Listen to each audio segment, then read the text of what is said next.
me muso no ensem bebre no a ena gu apaso a yebesi koso e wo so enti no maunua no so nya wo ese anope yatena ase say ye the hot issues ensem na wotwede ne mu na no atwagu ye na etumi tena ase e kyerɛkyerɛ mu ebo wonya bere entie bi because you were busy then enti no ena Saturday no wonya time a wonu ba betie ensem a etwagu ye na wotwe ne mu na no yesa ba besi subiom na ye de amount on hot issues on Western Diamond TV. And I pay Memphis no man the entire production team, you know, led by Okyeremaba na Kunedu Abupra.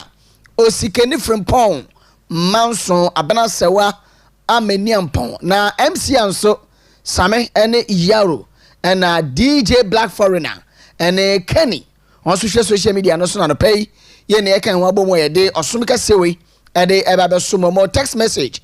And no WhatsApp no emfa 0248 071174 0248 071174 na yenge bre enkenkan emfa ema me din de Okyeremaba AS Enchill the radio PRO me da say welcome wezo akwaba bonalve na anopai ansa yebedi nkomo kakra na me Greg enso atena se yedi omemu nkomo atwagu ye no de hia se yebesa sisu bi ma de mamo no yentene tinyene mu kakra na yenhwe nnyoma bi a eye sede kakra ho no into the video of the day wo be fa ne se bi a sede na so telling you something our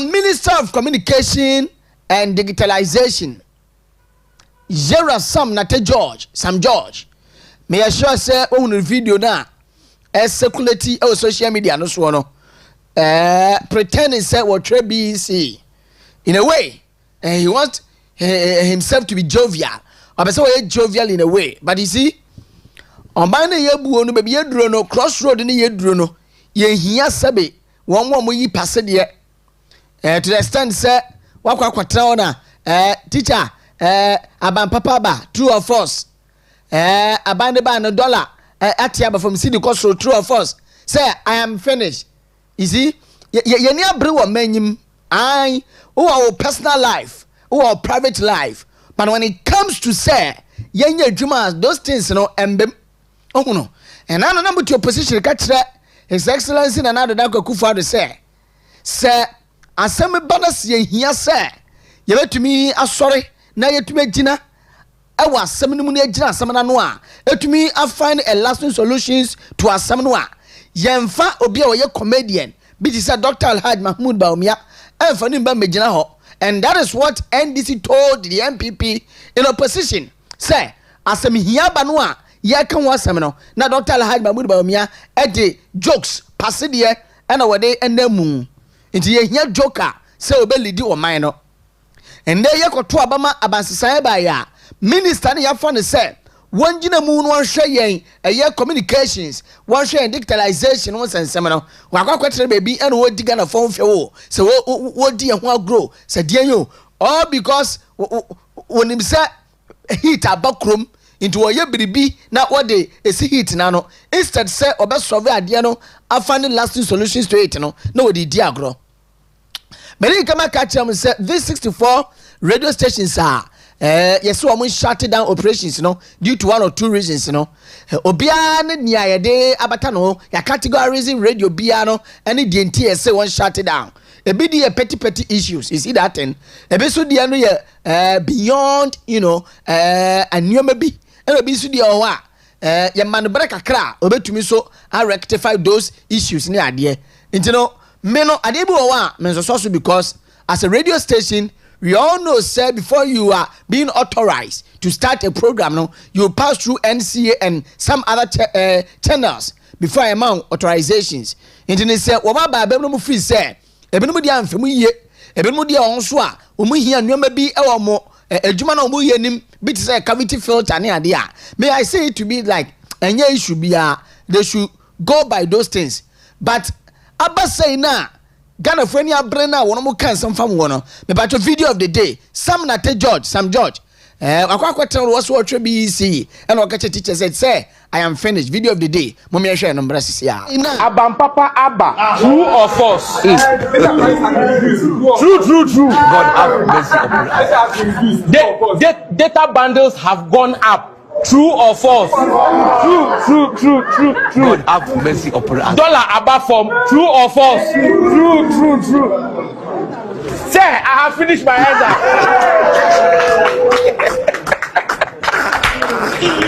We thank God. Thank you so much. Imra, thank you so much. Abam Papa Abba, true or false? True. God have grow ye ni super papa. Asama ba ebi mo te ho penten kwa na wormo epe solutions to it no. On the fee say what the crack na ba mun shut down. Amampeni the clemency e dey aba 30 days. Mon ya you know me makasa no dey men kan wansam but easy minister wasem na ho apaso sesi a those things no for now no ehia Ghana for me but next one BC a yetire and this video is an old video but I made it to talk and the BC a yetire ho and kwan bi wo ho a omo ye determined papa almost say bubu no kra they will bend the paper video of the day yehwe bi ne yansem dem ba and they be hot issues no ankasemu and the BC a yetire ho and kwan bi ya fa me ko school boy na o je on aso mu interview no say obe ben paper no asa no mu interview no TV3 video bi me da say ya say ready na o dey to so the class work for me because almost all we saw it in our school in the mock. Oh, this is not a poor matter. We are having quality teachers. In fact, extraordinary. Not simple teachers, graduates and graduates. Oh, you will pass. We will bend the paper and like it was a class work for me. Because almost all we saw it in our school in the mock. Oh, this is not a poor matter. We are having quality teachers. In fact, extraordinary. Not simple teachers, graduates and graduates. Oh, you will pass. We will bend the paper and like it was a class work for me. Because almost all we saw it in our school in the mock. Oh, this is not a poor matter. We are having quality teachers. In fact, extraordinary. Not simple teachers, graduates and graduates. Oh, you pass. The people don't make sense. I will make papa. We enko we etire no. Na for ni seguniti.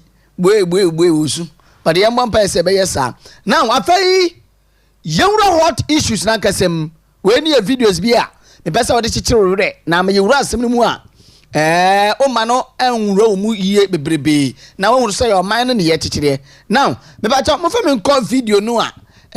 Cast no melody a omo asay sika kwa ho no. Yes. So this was captured by myself. Me and me capture ye with my 2x4 phone na ekuta me no. Into the video no hu ni ye hwe. Me ba cha ha eye Curtain VR. Tu se VR fo officer wo nsani mfa so no. Curtain VR. Curtain VR. Mo amunim Kojokrom road no so no. Into no ko anim a we ko ade ko anim a ko Curtain junction ene BU junction. And I said, BU crowd quickly, Catan Junction near Great Junction. But I was some what she said, yeah, I ain't coffee chrome near dear, and you could do chrome. So this is VRA Junction, also.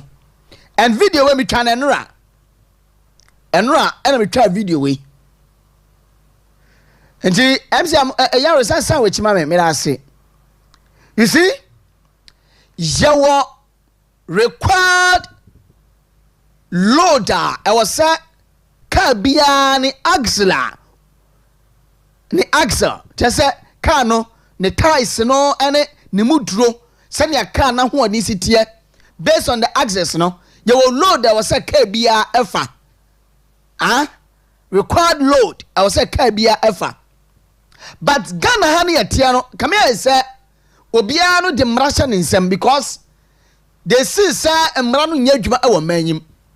Enra this video cars miensa attentive miensa and normal say see the middle of our road and you bear witness with me say oh my God and you woman ya kwa bebre no a single lanes you know that thing it bus ya a freak attend inside eBay want to me enko because cars akasia miensa so meaning they want sending for so normally no I am for cement ni ade so e dey na cement content na be na cement ana omabu aso ana we no so no I am the fan nuane dey sin finfin no o mo the fan nuane sometimes no e bi fi Burkina ni ade ana o mba Ghana ha e dey nuane e ba the southern side no ana dey o si animu no so aka wonim dey wo mu enti when bia finfin ana when so bia kwan ho ana ba kono so bia the other side no enti car le fru nsanifa eba no won tumi nko car we fru echi so ba no won tumi enko unless we car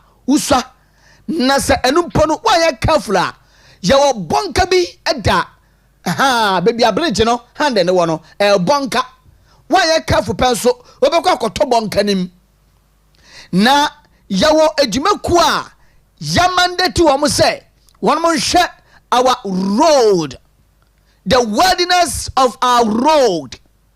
Ghana Police Service at Wamenyim, Equajana Kwaho, Wamunu Sakasi, Elodi Alpha, more than the required answer, no, the essay will be to me Alpha. And so, one make share unconcerned.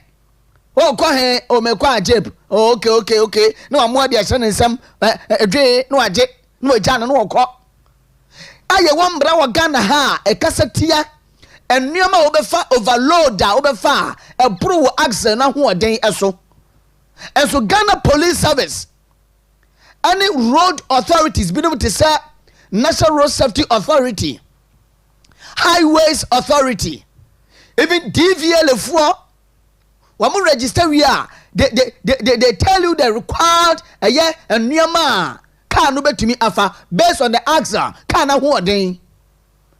And so the road authorities woman mo share akwan akwante paso maye no they don't care, they careless. Ghana Police Service careless need the answer kwagina ho sika be say na wadi sika no we jaka na sika no ko of which he knows say and your man car ya fe a broker na ho oden so I was so yibi go no ko convey ba konoba no asabe fan kai no edeko. We have lost in this country, but one money de biano no makwatra TV so or GH Police TV no one more church nyoma bim say axe way utumi fa nyoma bi say ebia axe way kilograms we no betumi afa, but on the ground Ghana Police Service one more practice it on the ground. Ghana Police Service they don't practice. Obakona MTTD wojina ho MTTD ni wojina ho enso obehwehwe han maka na ho ade niam wa fa no boroso no wetwam. And this case no our somebody say omofa niam aboro mo accent no so ma ho ade no so a eduru ba bi kwa na kwan no ensa yimpa na maka anasa na masa na musiwo obehwe nanim budi sasa bi preduasa obi ofre Burkina wonim Ghana ha bebia ana wote won wo hwa. The driver and the mate sitting on concern and farm ho. Copim time when you be able to repair car and more and so move. So 3 cars. And I say a sequin fin. Nagan your piama want to me and Kasa our Ghana. We have road authorities at the end of the month, they'll go and cash out. What nonsense is that? At the end of the month, they'll go and cash out. Omako musika no mudi. And it mumu disikabi seno mutino emumufana. Say to me, dear Mamma Samunya, Police Service, MTTD Division, no. Any road authorities, how do NRSA, National Road Safety Authority, Highways, Moon number to office, Moon Bird, you may be at the end of the month, Marco cash out. And it's a moko ATM num, and I'm moko bank, when I'm moko redress the car, into Mutinum Mumufana. Sir, in a month, no. One year you may be and it's covered to account him. It will yet ya, would you move for? Would you move for? And I know that is the duty of the Ghana Police Service. Wait, I can say, over for Ghana Police Service, MTT the first of Mumbra. Sir, Omumba made directed traffic. One because he can be any more many free moon. So our friend said, Omumba made directed traffic. One because one yes can be in free moon.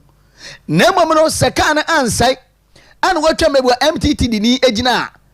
No be say why are you going? Also, we are going to, you see, the Burkina base, almost an antibrofo. You see, we're going to this place, we don't know, sir. No matter, no matter, some mutum, no major, no moko. Obako and Muntin, so now, Kawi, Aqua say, I endanger the lives of the citizens of this country. Me bato fa the laws of this country fato so eketua bi embrande de bebrena o hobakakrewe na besa me kira o say Ghana Police Service was sudi a was omo yeden wono eye fa ya kwan ene akwantempon but I don't know why womo nya na da bia no issues esi wo ya kwan ne akwantempon so biribi ketua bi na me de kire wo. So after this video no but MC fato so mame na Ghana fo mo ntie document inspection. Police officers are authorized to check for a valid driver's license, current roadworthy certificates, vehicle insurance and registration. And when I go fie, na me check for wamu insurance. Me take mu ameko. Na me check for insurance because me phone obo coda. Now born the car number ni shemu ape e tell say insurance ni active and inactive.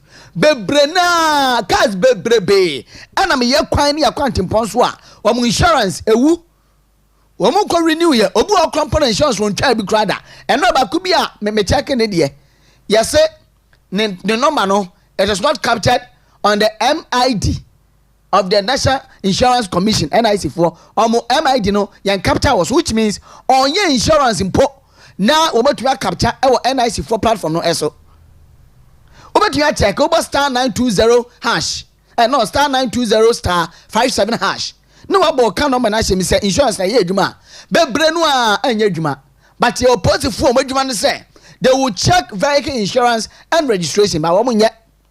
So legal backing section 18 of the Act 683 requires drivers to carry and present these documents when requested. So 3, overloading and improper loads. Overloading and improper loads. Vehicle carrying excessive or unsecured loads can endanger road users. So what you saw on our road video, no, it is endangering road users. But Ghana Police Service, MTT, the form of Mumejina Ho, and directed traffic, no, and these cars, no. When we see what temper no more accident no because of ebuntino na very bank account class na balance na top from about a balance na top from the be cars bebrebe a balance ya that from one na accident load no load am fire no ebro na accident na ho oden so the bounce can na kwan so na fe kan na balance na no me na hwiegu na kan ni tiri so kra from Ghana Police Service will come hunu pa we akwane akwantempon so but they careless de mu hia ne de omeja so mbotom de mu hia ene de omeja so mbotom but so bi ekokobọ kro no bi obi ekokofa kwambo no bi so na ono so defraud in a way make say ya papa na Ghana Police Service for ya from na ma beche no me wa mo kra no sabe de atua mo to kra mo ntin wie de atua mo amotokra mo ntin wie but obi akọba no kro no ya tere no na Ghana Police Service ya ba betre no me kasa kro no ye bon adepa obi defraud on money in a way ya de bon na Ghana Police Service but o mo de talo mo to no mo ntin wie etuo so mo ye no mo nyaye. So the police can stop such vehicles to ensure compliance with load limits and proper securing of goods. Tieniye police modumaniye se munnim andame ka kire mu that vehicles carrying excessive or unsecured loads can endanger road users. A threat to us. Yeah, you kwan no it can endanger us. The police can stop such vehicles to ensure compliance and load limits and proper securing of goods. So the law backing it is that section 23 of Act 683 prohibits overloading and unsafe loading practices. And you know the laws of this country is clear on that. But Ghana Police Service for omono they careless omo tankwanchen brana yenjo kakran fanshe wona ko.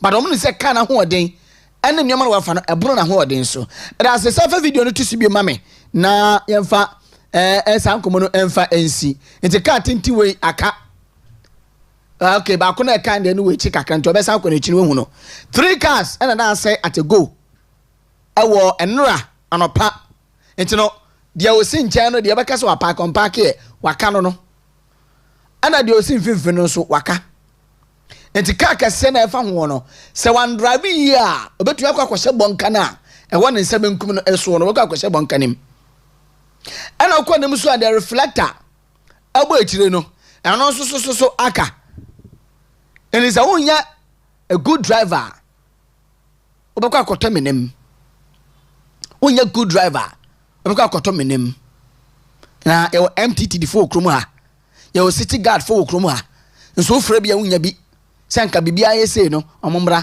ɔmomfa ho koraa mera ase yɛfa sa nkɔmmɔ yi nsi na afei yɛmmra fie ɛmɛhwɛ nneɛma baako mmienu mmiɛnsa bi na Greg ɛba a mene no bɛdi nkɔmmɔ ɛndɛ anɔpɛ yi nso na yɛhwɛ nneɛma baako mmienu mmiɛnsa bi ne adeɛ a of course over the weeks ni mu no yɛn na yɛnim sɛ Ghana Registered Nurses and Midwives Association one more etiatua one strike from the 9th no from the 2nd 3rd 4th 8th then 9th one more strike kra na ekoba ne say on condition of service adwuma na omo ye no ho nneema ye so munya ka ho akade a be hye omotin no ma ye adwuma no this government is not ready to offer them ehye omo ne abandada no ene koya na I was said this year and I'm afraid this year edi adwuma and so NDC abane ba ye no through their health minister and the finance ministry no so we ready say o metu sika bi asa na o de ama wo mo na asam no ko ba ye no na kire say I was say yetumi ekasemu a na o mo assign rescinded the decision of the strike because a lot of people were dying into the media for bemu stakeholders ahodo ne wo mo kan wo mu na bemu ma wo mo enra wo so ma call of the strike the badge fa wo letter no to so mame na Ghana for mu nya hu ye no wo mo ensan enhwe biem Ghana Medical friend saying Ghana Registered Nurses and Midwives Association GRNMA one more strike a year release no yaro de beto so na yetumi ahwe the headline no chese one more call off the strike na mama samba ko mo kan ye wo ye mo letin mo ye me de pa no o mo ka cha aban se aban se sabe wenu nso profession bia no a se weni enso profession bia no a titiro we health minister yewra community akando se wo mu profession bia no a na nye health profession no so we don't bu profession bia no a you can disrespect the members of parliament, you can even disrespect the president, but anya womo as a political sector womo yomujuma. Now so womo can say they are emphasizing the need for the government to show greater respect for the nursing profession and address the welfare needs of 8 members with urgency. Into the letter no the second one the twaso now they are twaso e dia mame. Into where Ghana Registered Nurses and Midwives Association press release on suspension of GRNMA's strike. Meda say me ba cho say next one no hand twaso no it's okay. Into no say in view of point 1 above, the GRNMA individual action initiated on 2nd June, it's okay, 2025 is hereby suspended pending the outcome of follow-up meetings scheduled for 26th June 2025.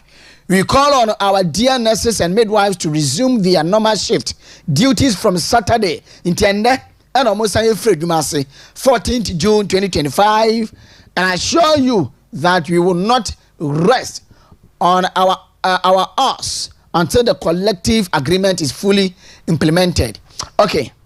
Mommy video ni kakrebra one a call of the strike no woman no perpetual ofori ampofo one yewura David Tinkrantum.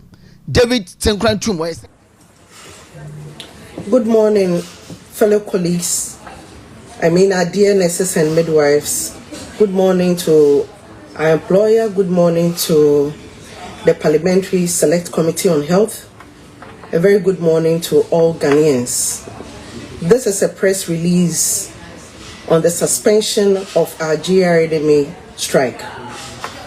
The leadership of the Ghana Registered Nurses and Midwives Association embarked on a roadmap of industrial actions on 2nd June 2025 with the wearing of red arm/headbands, followed by withdrawal of outpatient department and emergency services, which culminated into the total withdrawal of all nursing and midwifery services on 9th June 2025. Our demand from our employer was simply to have the collective agreement of Ghanaian nurses and midwives, which was signed in May 2024, duly implemented without any further delay. Having monitored the misinformation, disinformation, and the propaganda that have surrounded our strike action, the leadership and general working conditions. Considering all that has transpired from 2nd June 2025 in relation to the pleas of the good people of Ghana, pleas from our patients, and the timely intervention of video one more edible call of the strike. But I pay say on the social media what ye and our share Jera David Tinkranchum, the secretary for Ghana Registered Nurses and Midwives Association. Abra, now we're explaining the condition of services are the agreed ones. Na Yenya Captain Smart and make us say media general platforms ahodwo in a way yebeka say send your tenure maybe asefa yebeka say and also the NDC are buying Yeraminta Kandonom woman ban some trophy more strong in a way. That's how I see it. Because with videos media general platforms Unia TV, TV3 and one more other media handles, and I know more they perpetrating the falsehood, especially Captain Smart what perpetrating the falsehood no cry any assembly worker say yes one more height allowance, one more a friend say disabled allowance, one more a friend is saying tools allowance near dear. Meanwhile, I am correct because Okyeremaba chum Tenkwan was say appendix B and on a static categorically one more GRNM is for one more condition of service, but the general one no I am for a bayajuma for into a piano and it dear ewo mubiano wa peke okay me hana na me fole into hano na sefata me say me call for me condition of service, but not the entire one na Captain Smart ebubo me say sabejata anasemo ewo onia TV so a wo kan ye wonim and one dey catch say Captain Smart ye empty onim hwe Captain Smart nim hwe wono akwanya bi no wanya and otumi we intercept on some document bi a what the analysis, but document ni be okra no nya one check it and cross check it and double check it, because in journalism there are 3 checks: you check, you double check, you cross check, and even sometimes in proofreading ma nkrofo so hunu se na bisa nkrofo se nia me kan sanate but onu se captain no nya ade no hey no akwakwatena so no otutu bigum abala nya no kre, because in someone say Captain Smart kan na no kra bia enimu and wa kire mu even on the same platform no, but when you on FM anu one na ya brefo edin komo enti no me chance me nia Greg ebetena se no but chance akwakwati wo mo amawotena bi wo can send bia because strike no ma suspend it, I'm calling off, I'm suspend it, which means a konkoho 26th of this month womo kwahyiemu a enkomodie na bekoso na betire say womo ensan entoaso and so womo calling off kra, and the strike na de ekonkoho and is being suspended, not say you calling off kra outright there be the akwati ewura Tenkwan twum David na nkomo bi one na abrefu edi ye emra so womo calling on the list ene mini abe ma captain aboboso allowances are more didieno say ehwehwe asum we nurse open nurse ni open tools allowance open height allowance open funeral grant o say funeral allowance Enchill kakra ho oyire wu a say e ma osika bi aban ma osika bi over 10,000 Ghana cedis na ne say ai any hwefa no krema min kan kan Enchill mu ho me nua captain no ya na otwitwi mirika ono ma hododo bibi ni a onto ne boase na omisamu iye hwe de edi abedru hayi enye sa enoma na ototo oti radio no so eto ayampia na ototo de edi abedru hayi eye institutional specific allowance no maketu edi ohwe ye condition of service na appendix B is only 8 items 8 na kwanye ni na iska eti sa de okeka two allowance no nurse no pane na ya de woni stethoscope no ya de no a thermometer no enye hospital ni gu and it doesn't apply to us. See, so our general allowance now, you find it in the condition of service, but it's not applicable to nurses and midwives. A general category 2 and 3 allowances for all public sector workers. But Usha about documents now, it's in it. Yes, it's nurses and midwives allowances. And our condition of service. Me say it's a general allowance. It's negotiated by Public Stand Joint Negotiation Committee, and yet even less upon they negotiate. TUC, any organized labor, any negotiated that category 2 and 3 allowances for all public sector workers. So it's not applicable to every professional. So let me choose two things. One, height allowance, nana, captain kaze, and as you go frostro, so go frostro go fadia, the allowance, and height for be a carpenters, and I said be a electricians. Omuye juma wo hospital na omuye juma wo the health sector, but the mechanical category 2 and 3 allowance na ye boom enti obi offer teacher for allowance a condition of service obi who start the way nyina wo and just a teacher is qualified for all those things. Okay, tool allowance and I make ho asem no and no more used to be juma our hospital enti ye two allowance is not applicable to us. Pan say bia obi juma or state department of a particular hospital na or unique tools be access or the na hospital ni no procure or no akoto or the babe ye na hospital na no document ni atua ne sika no enya nurse height allowance enti be bresa no ma be bre no funra no so funra eye de ye funra no is open everybody who ye teacher who ye carpenter who ye tailor once we juma wo public sector enya have on teacher who kira de who ye bisi obiara or ye juma ma ban e wo Ghana e bia no is covered by that category 2 and 3. And you know, it doesn't mean say we are nice, but specifically so to every profession. Say, and no man be black at the boss. Say a disabled assistant allowance. But the American say it's not applicable to us. For instance, obi a nurse, not or disabled. Now say obi a piano the neighbor a juma. So oni pa no na disabled assistant allowance na ko enya nurse no. And then even another nurse say be about what that we disabled. Also make check temperature. Name me push you. No I check temperature. Not just say yeah, my allowance. It is our captain. Someone more come. A young man want to book a gun of winning. Now me ya pass the captain. It me yes I as his teacher as a journalist. Bibinia. There be. I don't know if it's in the bargaining agreement. Yes. And that one. It's not applicable to everybody because of the uniqueness of your profession. But as I said, one single document, Public Stand Joint Negotiation Committee, no, yeah, they can't be out there. If you would na a woman, would na it's one complete document. So you add it to your institutional specific document. Right. So it will be part of your condition of service. But it doesn't mean that you are entitled to everything in it. But at the end, you are entitled to it. Uniform allowance. Institutional uniform allowance. It's clothing allowance. It doesn't apply to us. It's institutional specific. Clothing allowance. Almost a small. Clothing allowance now more can. And penny na fancy be a hot clothing allowance be not sad be now mature. Penny be as one as one called Geneva and go Juma. And yeah, workers in book. Say be at use for and is it use for. To say be a Dr. Papuan and Kofoya or more people Geneva.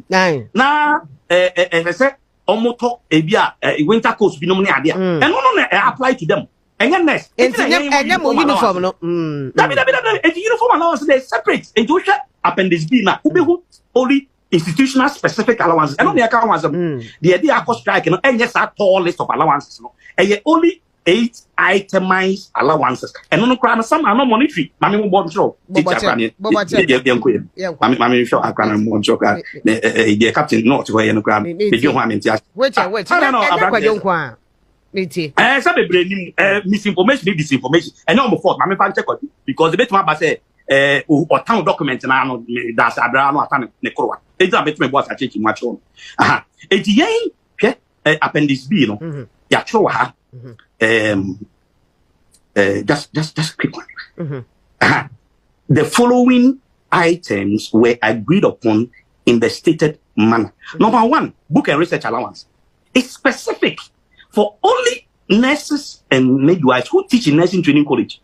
In the world, you are not entitled to book and research allowance. Right. Okay. Figure 2 billion now. Oh, mom for my some program and there's some entron check Ghana for that. Number 2, uniform allowance. Meaning about uniform allowance near 400 Ghana cedis. 2020. And you call a negotiation 2024. Yeah, they are 1,000. 1,000 every month and I say a year.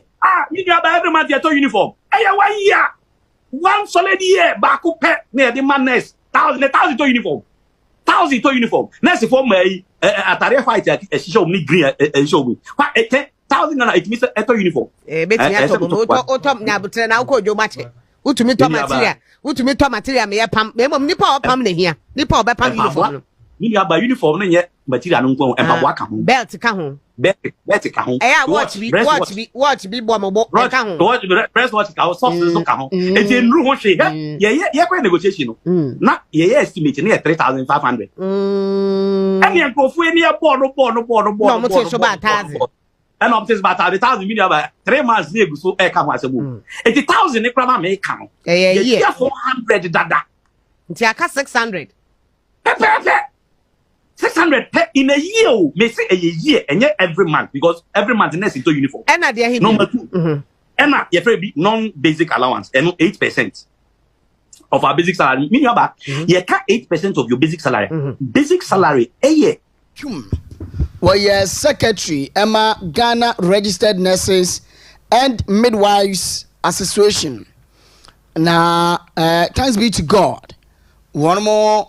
I suspended almost strike action no first teams me nka so almost call no off cry o almost suspended international na konkon ho 26th omuko akohie mu biem na omati aban we sebe nese obeka tere wo mo na omahunu se ometumi ayadwuma no fully because utie Captain Smart mo no wo mo ensem omukaka ne other media general for platforms binum yenua ba ko se fen John Hughes ni ade no uteti omo dia sebe anasefo no ne wo mo gya wo no mo be obufu pa eye aban no NDC no sa na omo tie omo ba no mo yusu omo e de omo yes say adwuma no perpetrate falsehood on perpetrate falsehood because ne sa ho a nanka in opposition Captain Smart kwachi anasefo bi no betra na TV so omo mbesugu aban NPP 3 so se kokwadima menu heartless one dream nimpa ho so dream nimpa ho anka 2019 for my school up to time no mo kasa no ko be fa o mo adwumam ama lady ni ka se impo no se ye ntua ne kampa one day the bed na wadi ti fie de to na awofo so no e be free awofo no so me na hu so ade timpa ye dan ya no a okọ adwuma ana captain ko from metna TV no so esunya de ku NPP 3 so na NPP co position and that NDC for ba bemu a nanka the same captain na obeka bi ediama anesefo anaso obefro wo mo na NDC fo aba bemu anesefo no so aba besu go mutiri so no wanfra wo mo anesefo no afro mu medium bi so etumi akomo nsam magana fo atia captain catch wo so ma dwen adwuma because the tall list of allowances are wo mu bisa aban no wo mu nim sa aban ntumi nyama wo mo meanwhile wo mu nuanom bi mu tifie and omo pay allowance or pay height allowance or pre book and research allowance or pre uniform allowance or pre disabled assistance allowance or adwin yeduma and Johnny Hughes so aban no eyusu wo in opposition e ka kire NPP aban say won tiasia say NPP wa aban mu anasifo entumi protest enko strike won yeso mu to action bi pe na NPP aban pese watata wo mo won tiasia the so called human rights lawyer the a demonstration activist na do ye to training no ne penso no anasifo entumi en strike adentia and they NDC ba mu a the same John Hughes no ejani TV so e ka cha nurse for most tracking say omo ye diploma nurses omo kra mo wasi kromo ntwa ne ade how dare you so me strike ewo John Dramani Mahama membuom na sabe John Dramani Mahama no is superhuman John Dramani Mahama is superhuman we ni pa bi one de me enka na asem na sabe omo kra no membuom ne monarch system no omo ye ahemfo na ahema na di wo minus 1 no the monarch system eno no kran se nimpa ni mu ya yensi na nan krampo de ka omo asem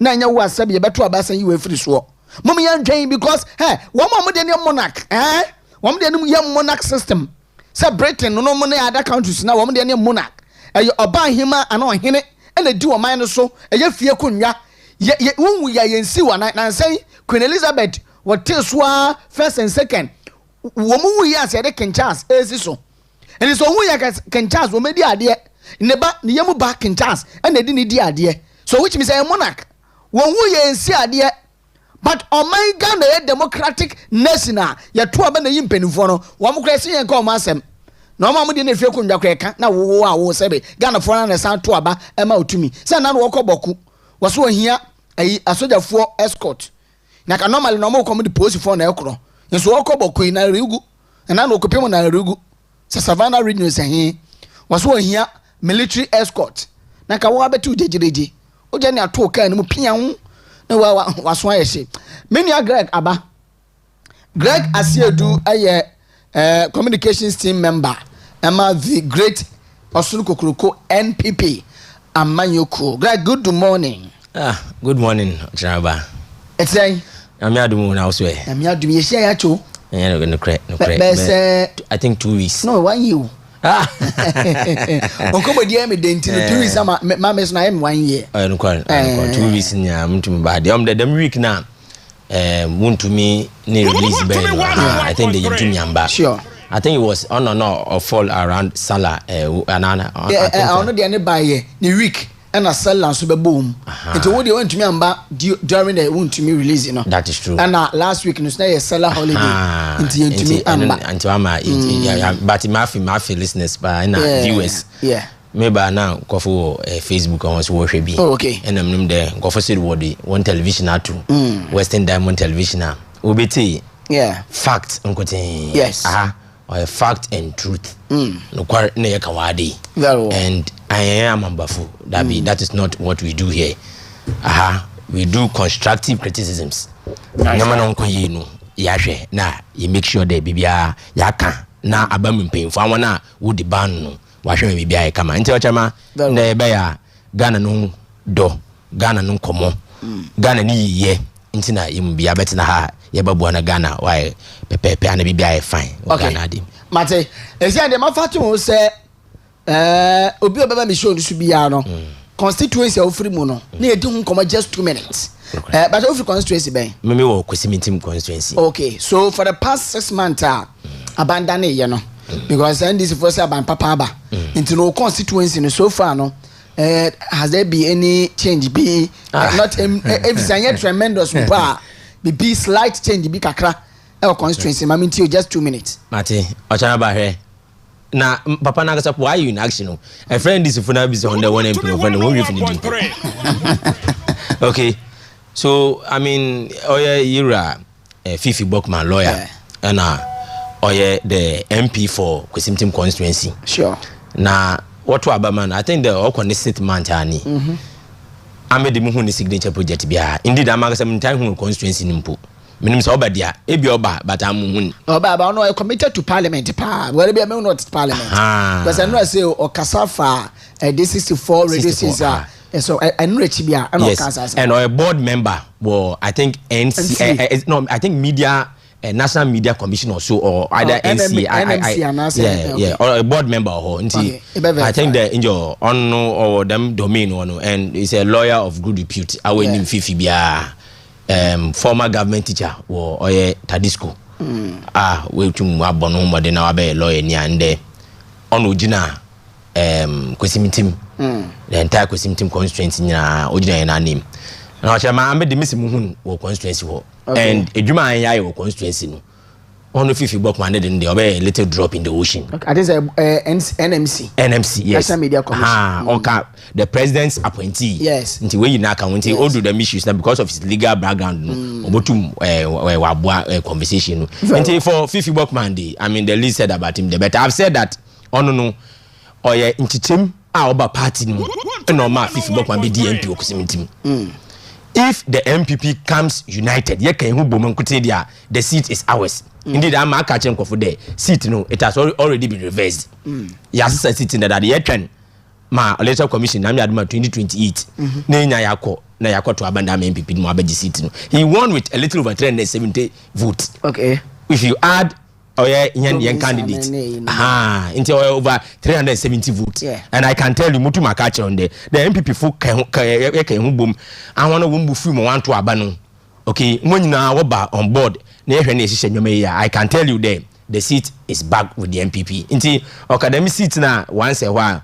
Inti chemna deba lose them seats no, and hopefully paying for all constituency in the minimum there obashe na wa BBI kama in the mumbo din bia because ya ba new elections magasa po me polling station secretary or Pentecost polling station or Anaji, that's Anaji West electoral area inti ye nyina ye can have make sure the constituency no move forward. And for Kwesimtim di I think the roles in here problem p say Kwesimtim constituency a comprise of Apremedo race course race course that near town boy. Oh okay and Asake North Asake South na the window okay then naba Anaji East Anaji East from bibia choice smart one neighbor I do nyina Anaji East then Anaji West Anaji Krun Mankasa they call Queen of Peace one so basically on I think Patado Hawk Accra no all of them put together no make Kwesimtim constituency. It has like already they be no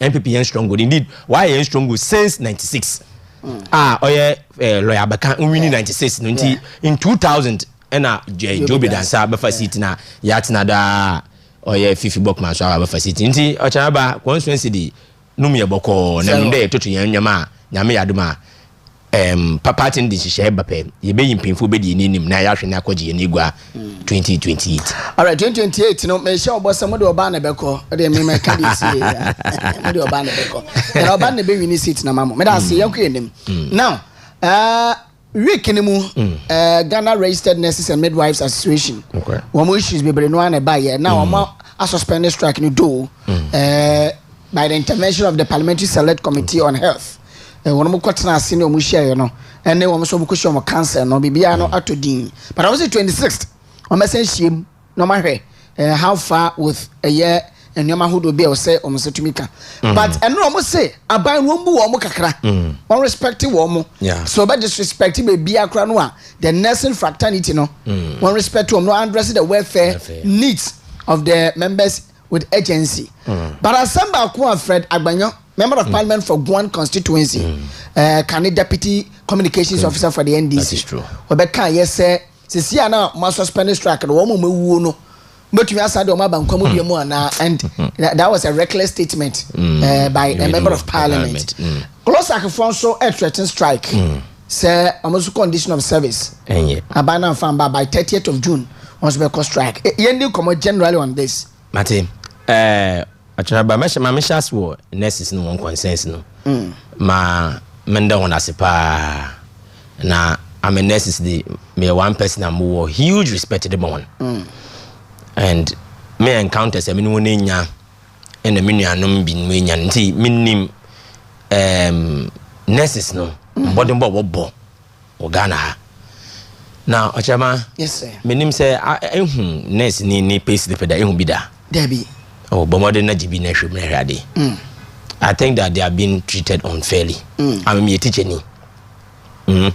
Me salary structure of teachers. Adekwa be even deputy director kwa me hu ni nyina. Nurse for no one allowances another wosika waje no. Okyeremaba nso enua. In this 2024 in them agreement occurred, I think, between the then government of New Patriotic Party and was signing them agreement 20th May 2024.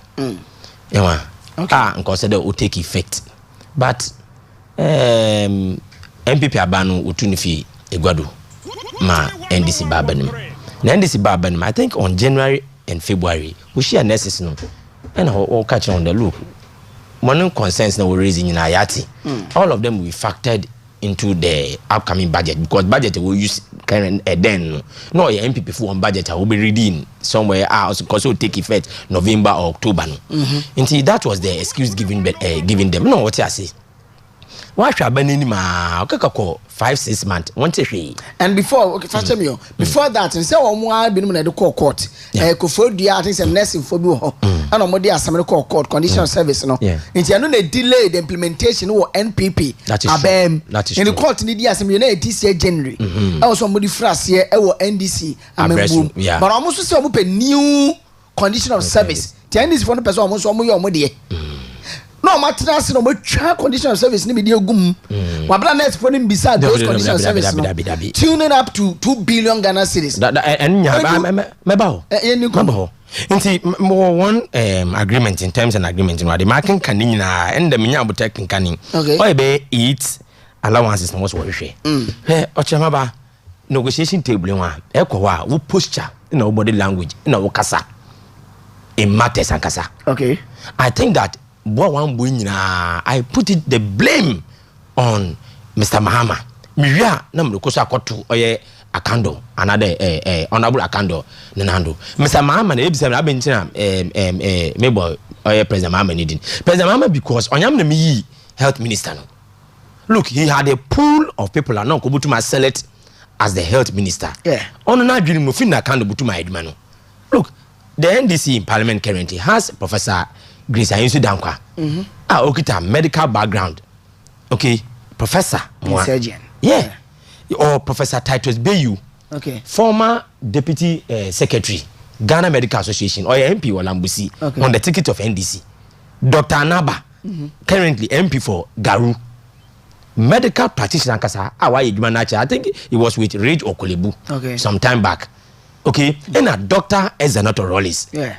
All of these are pusa. Okyeremaba botum we minister for Moaba superintendent or your ministry no. Okay. One of them no kofa a politician who is a talkative.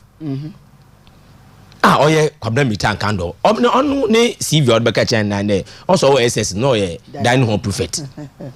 Catch them akando ni expertise for health abadi. He was only made the ranking member on health committee. When you are made ranking member, you have to even go there and learn. When you know also there somebody who is known to be somebody sector and okay. And actually minta kando ni posture ni body language ni kasa. Ombwa any hana oko northern region. Hwe mo kosi northern region wo. The Teaching Hospital. Ni negotiation skills in here ni kasa. Yeah. He has to watch it. Yeah. And I mean, one may blame John Mahama for appointing Okyeremaba. And I felt that if a pool now, he had better alternatives. Two, one and all deputize Akando. Nobody. Because all of them in terms of credentials and then know-how, what been seen Akando in terms of health. In terms of one question, I see. That is why a whole health ministry, you need deputy people. How do you reduce your education minister? One man, Dr. Park. How many Dr. Grace Ayinsu Dankwa, Dr. Anaba, Dr. Rollins, Dr. Bayu. How many Obiang Kosenasi as deputy? Why? And I felt that them choice Nankasa or the problem bay. Man found tension. Jambra Kando Nankasa do. Look, nurses no work at work or strike. What Abba intervention of Duga? Yeah. It looks like he was calling the bluff of the nurses. And in one service no essential. Yeah. That on today I'm a teacher near Mokomoto my mistake. But God will tomorrow my best son. Next no mistake at 9, you are dead and gone. You can't reverse it.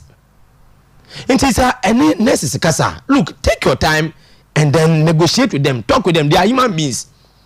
One can allowance is 8 to say then I mean you didn't have one. Meet them halfway. Share Miss Mashe allowances ni. The abandon kabutu for be 2 or 3 bi wa yam one. Yeah.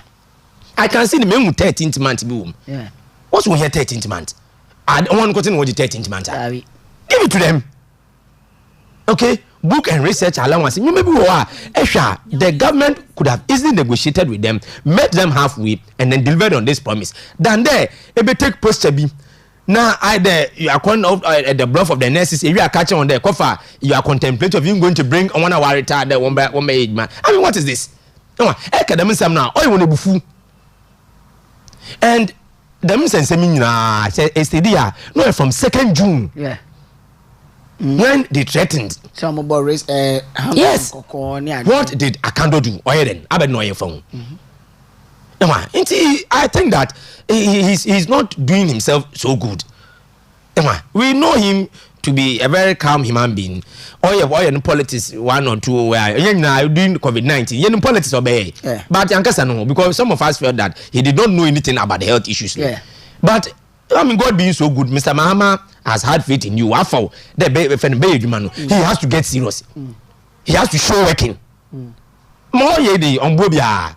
Because consensus and nurses on that one. No, I am telling you there, nursing currently does not take home around even 3,500 Ghana cedis. I say at least it be 1,500, 2,000, 2,500.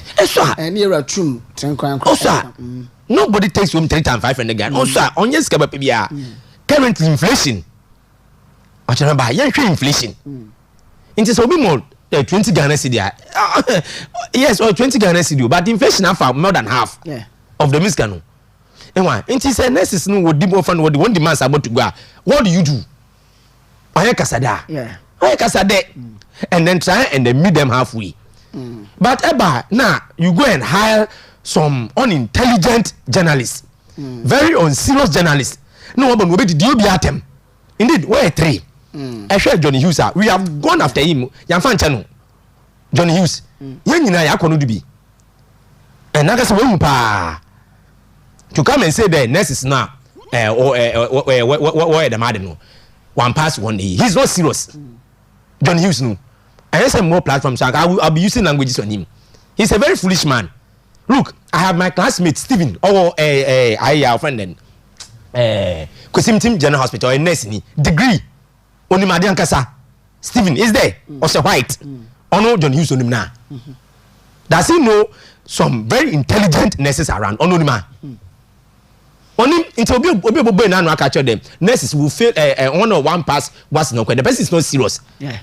Okay, either you are unwise or you are unintelligent and you're serious in life. In time, there must not okay anyone. If nka teacher nka smoke konodo, and he has to come and apologize for that. On the custom kind on TRC. Oh, that means you trying to come for that. No, but how do you open your mouth to even say that? I want to work on nursing, no, or I want 1 pass was. It is not even true. It doesn't make sense because C6, C5, C4, E8, F9, and 2 from Kobe. Into the master no can. It doesn't make sense. But the army yana say wama edru baby crown na doctor ni ba kon and also nurse no kuta PhD. Yeah. Obedi team some 12 for time. Yeah. You know on the side. Yes, because no or attending to your friend John Hughes on our attacking about one man can some 12 for na because otumika train say in some trade macro 3 months. Yeah. Would you be a chick to come to for nipo than journalist. That's all. In a way one minute you be atem. But we just spend 3 years. Obi so spend 2 years. Obi kura so spend 4 years. That is true. Send them go degree ni ade ne say trade man sa. Obi wo ko any diploma no a o san to aso any degree in communication ni ade ni na ye edwuma. But man dey di attempt just I think the all cast and one dwen ho. Uncle UCC. Okay. Non nursing college of nursing. Uncle hwe. Uncle Shanko for will perform or a degree 4 years they do serious mathematics. Me won ye bi form 1 math, form 2 math, level 100 math, level 200 mathematics. Ask anybody. It's a work and nursing now. You should get serious. I think that the moment there Nkofo say green nkuta the mofin on one question where nurses na. He has to get serious.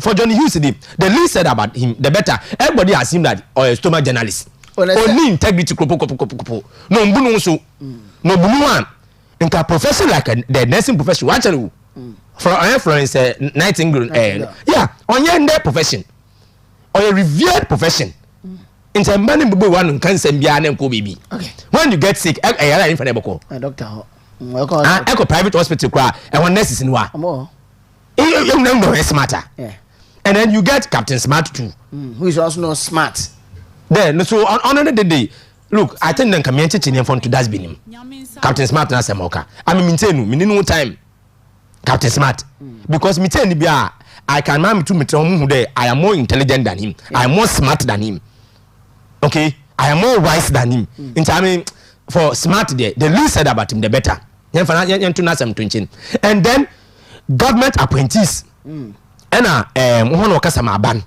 should be very careful. Okay, but Fred Agbanyo ne atwork no ne din Fred Agbanyo when be say lives na sia no I get loss be na ya restore question no be so MPD ba so but yanko fatos na yeah Fred Agbanyo to look he's my senior brother but Agbanyo look ono na oye MP for Salbia oye Gwan he should be seen to be serious because constituency po dina no one first MP wenya yeah them question will be said no I mean what was the relevance of it not then these were are people asking for demands to be done for them and abani man was what nanchen or strike which is a legitimate tool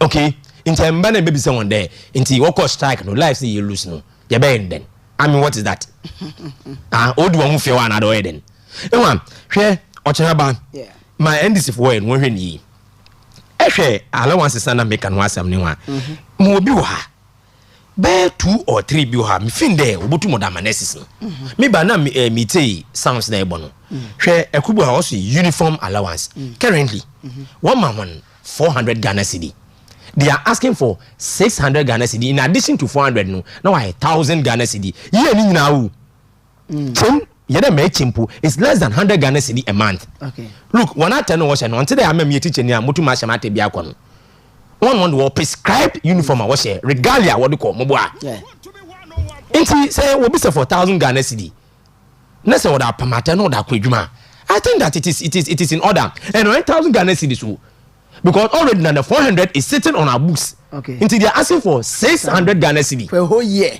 ni na into the calculation here or 50 Ghana cedi a month or package and they want to meet the mad from analysis now can't you meet this one or uniform allowance no and to meet him from one then they are also asking for a 13th month allowance me feel so it makes sense 13th month allowance already what the January February March up to December but we pay one additional month account the salary no him them additional month no yeah they make chegu month in adopo and show on do be 300 Ghana cedi every month okay is that okay I think the mission number 8 now and but maybe 2-3 bia you can do it for them okay yeah then when you express your commitment people see that hey nkofi bekere agreement here kwenu at least they have brought in some positive vibes be into no better wasi but emoto futu nkofo ne ne de ekede ni nyina mo na or 2 billion is it Ghana cedi I mean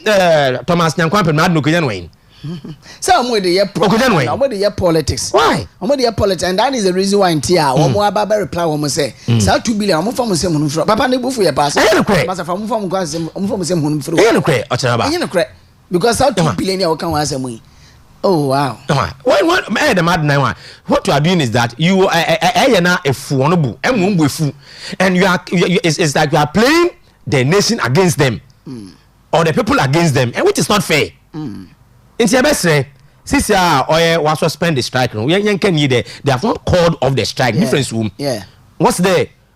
When I mean some gentleman agreement be waiting money or parliamentary select committee on health akasa and Mamumbo or MP for Ifidiasi Asokore Ifidiasi or Nana you free. Yeah. I think he played a huge part together with one of we make sure them or impersonal or partially resolved. Okay. Until what's number 26th June wobekwa kwotene fom bi mo besi bia ye bompe there wo behwe why bibia mo na nurses no akwadwuma but I say this discussion no emfensi ne enko yenim be ba cho bie yara minta kando folder ni mame e wo the same way ni mu aha me das yara ya mame nti be folder no na ni videos na gumu no when he was in opposition the ntia mame me abosa video no ni say Greg Ekasembi say papa nankasa no a wrong choice eno mampini ye no wrong selection eno mampini ye because man want to control the temperament aso we bufuo nti sa asem bi ba how or handle issues no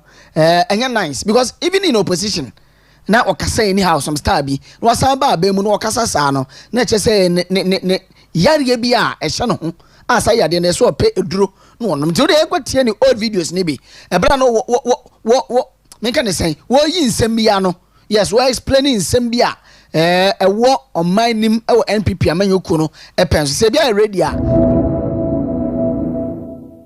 Mr. Speaker, with the greatest deal of respect, this is not the first time dilapidated hospitals have been shown on this floor of the House. The minister responsible for health, Honorable Okyeremaba, did say on the floor of the hospitals, there were not garages, there were no rows, there were I remember La General Hospital, it was shown here on this same floor. Mr. Speaker, the first deputy speaker made mention of the fact that they cannot verify the video. Mr. Speaker, these are not new videos. They are in the system and they are labeled.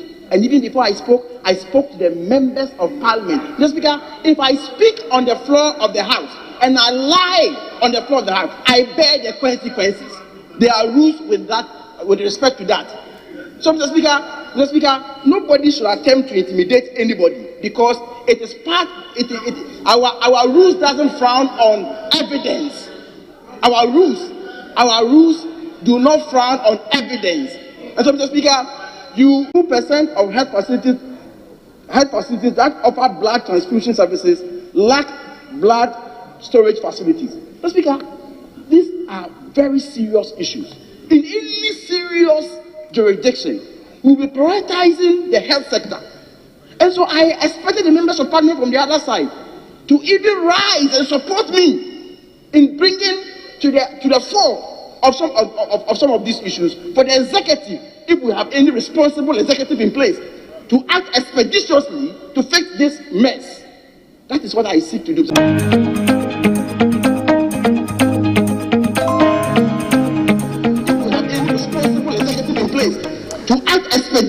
All right, so if you have any responsible executive in place, which means Sabra Nana Danko for no responsible president, because executive is a president. When you're responsible president.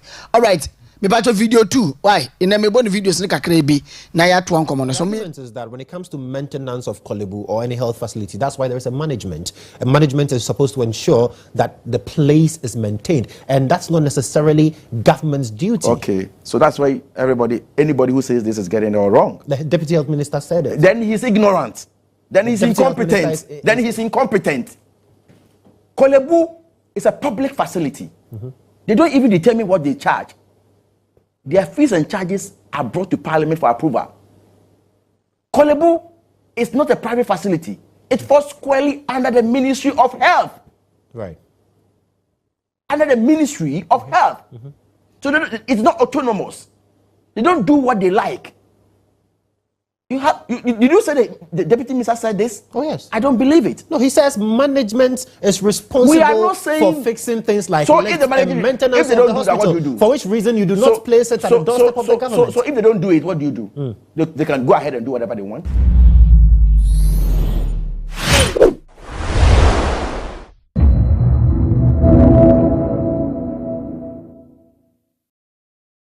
It is rather unfortunate that nothing seems to be working in this country at this point in time.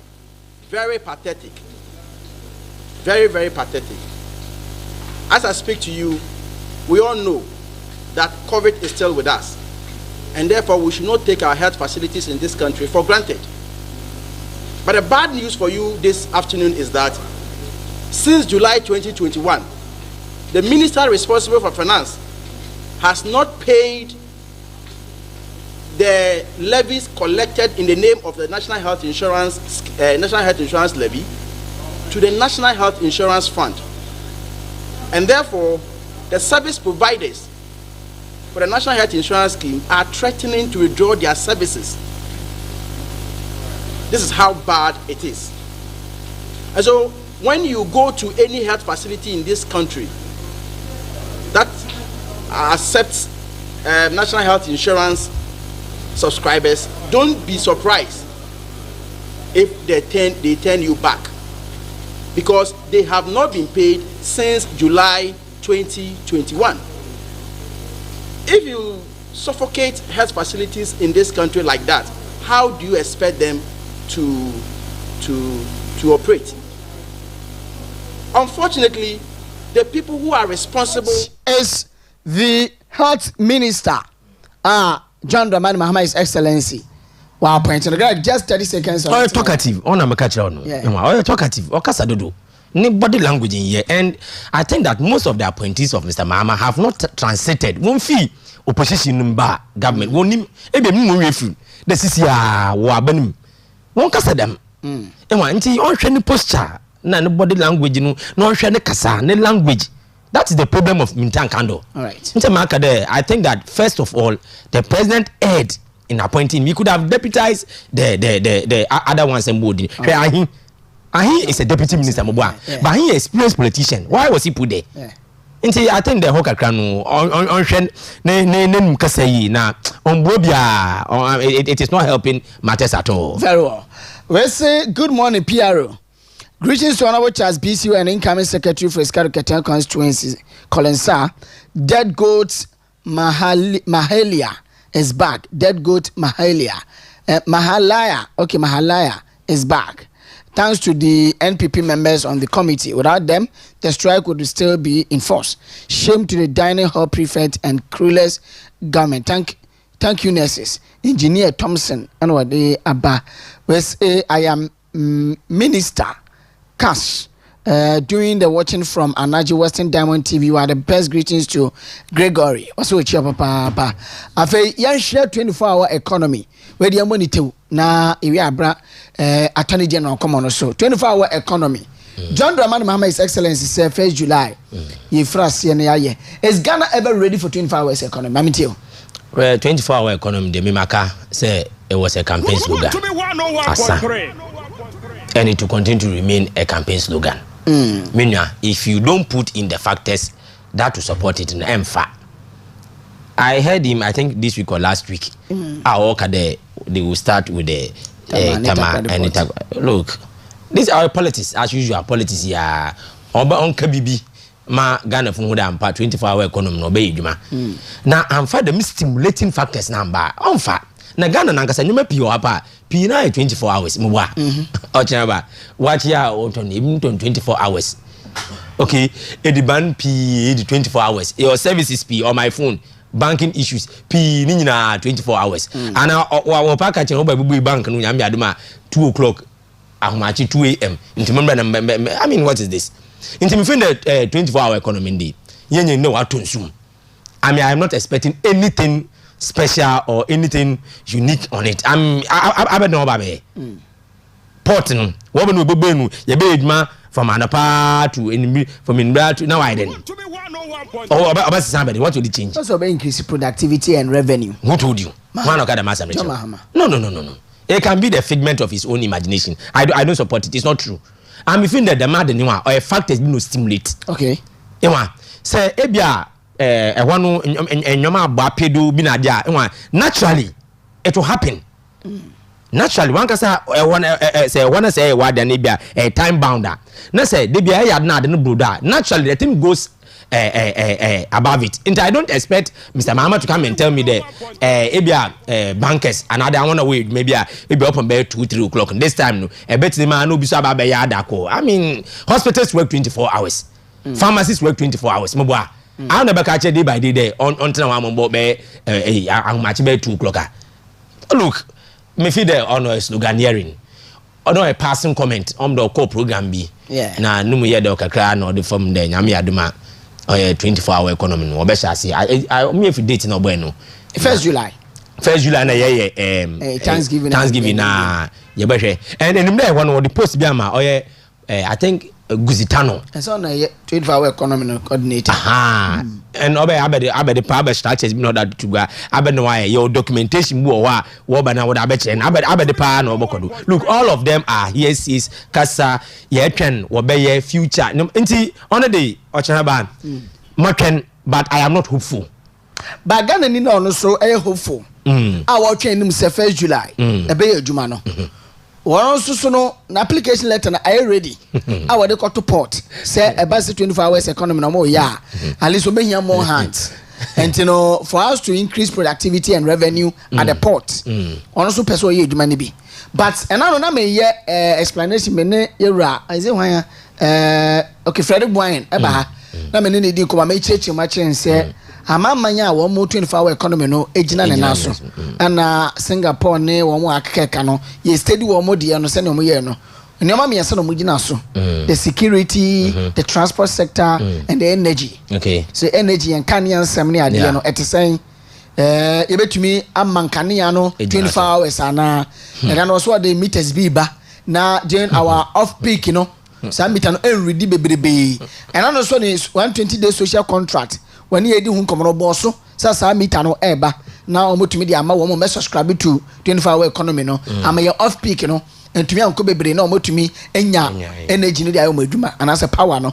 2 your security system nipa dodo send a post for dodo send security agencies dodo send personal dodo send and John Dramani Mahama his excellence obaye no wasan ama omo adwuma wo no eye. What you say because the more was the and so into no do send or buy financial clearance aqua or more employ because the 1st July year alternative 1st July has some working and you say we employ security for the 3 transport yeah public transport no something saying go for bus STC and public transport yeah abide the ano and who something say because sabe mete bomba wo cancer road we ti wo me ba porter. I want in a bush, don't expect me say me family no my car. That time 2 a.m. and I'm in your car. It's those things that somebody going. Angel, into maker there. I feel that or is sloganeering.